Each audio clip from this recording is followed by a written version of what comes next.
Halo semuanya, apa kabarkah kalian saat ini? Ya, saya harap kalian semua dalam keadaan yang senantiasa baik-baik saja.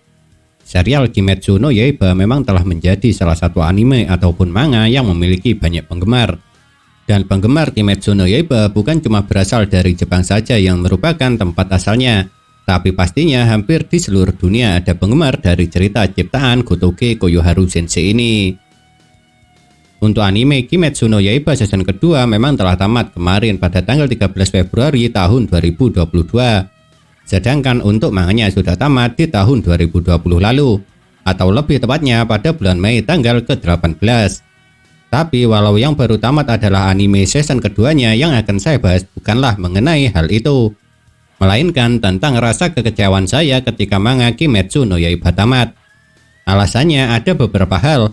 Salah satunya lantaran masih ada beberapa pertanyaan dalam benak saya yang belum mendapat jawabannya.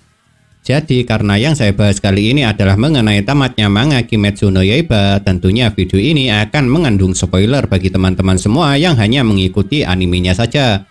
Oleh sebab itu, kalau kalian semua tidak ingin terkena spoiler atau bocoran cerita, silahkan akhiri menonton video ini dari sekarang juga.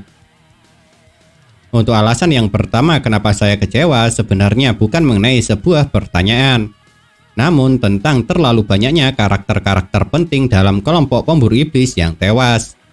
Soalnya para pilar saja yang dikatakan sebagai pemburu iblis terkuat di akhir ceritanya hanya tersisa 3 orang saja, yaitu Giyu sang pilar air, Sanemi sang pilar angin, serta Tengen sang pilar suara.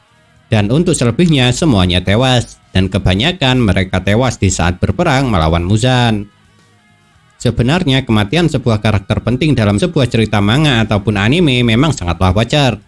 Seperti contohnya kematian Jiraiya serta Neji dalam serial Naruto, serta kematian Ace dan Shirohige dalam cerita One Piece. Tapi tetap saja kalau menurut saya dalam kisah Kimetsu no Yaiba terlalu banyak karakter penting yang tewas. Ambil saja contohnya Kagaya Ubuyashiki yang tewas terlebih dulu ketika pertarungan melawan Muzan baru saja dimulai. Dan para pilar juga cuma tersisa 3 orang saja yang masih hidup setelah pertarungan melawan Muzan usai. Itu pun alasan kenapa Tengen bisa berhasil selamat lantaran dia tidak ikut bertarung melawan Muzan karena telah memutuskan untuk berhenti menjadi pemburu iblis setelah berhasil mengalahkan Gyutaro serta Daki. Jadi dari 9 pilar yang pada akhirnya tewas berjumlah 6 orang. Dan yang mengawalinya adalah Rengoku Kyojuro sang pilar api. Dan yang terakhir tewas kalau tidak Gyume berarti Iguro. Sebab kedua orang inilah yang bisa bertahan sampai akhir ketika berperang melawan Muzan. Itulah alasan pertama kenapa saya kecewa dengan tamatnya manga Kimetsu no Yaiba. Dan untuk alasan kedua ialah karena saya masih bingung serta penasaran bagaimana nasib para iblis yang tidak diketahui keberadaannya setelah Muzan kalah dan kelompok pemburu iblis dibubarkan. Pasalnya, bukannya tidak mungkin setelah Muzan kalah masih ada iblis yang bersembunyi di suatu tempat dan keberadaannya tidak diketahui. Dan kalau masih ada iblis yang bersembunyi, itu berarti ada kemungkinan jumlah iblis nantinya akan bertambah lagi. Karena bagaimanapun bukan cuma darah Muzan saja yang dapat merubah manusia menjadi iblis. Masih ada iblis lain yang juga bisa melakukannya. Seperti contohnya ketika Tamayo merubah Yushiro, serta Doma yang menjadikan Gyutaro serta Daki menjadi iblis. Memang benar sepertinya tidak semua iblis dapat merubah manusia menjadi iblis juga. Harus ada syarat tersendiri untuk dapat melakukan hal itu. Dan sampai sekarang saya tidak tahu apa persyaratannya.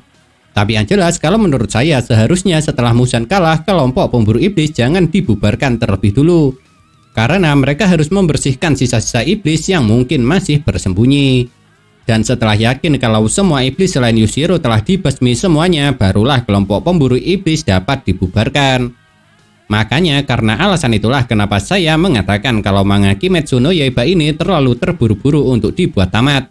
Sebab masih ada beberapa misteri yang jawabannya belum diungkapkan oleh Gotouge Koyoharu Sensei.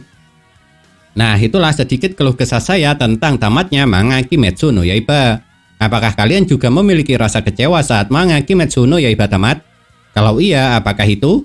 Tinggalkan dalam kolom komentar jika kalian memiliki keluh kesah atau rasa kecewa dari tamatnya manga Kimetsu no Yaiba. Siapa tahu kekecewaan kalian itu ada juga yang mengalaminya.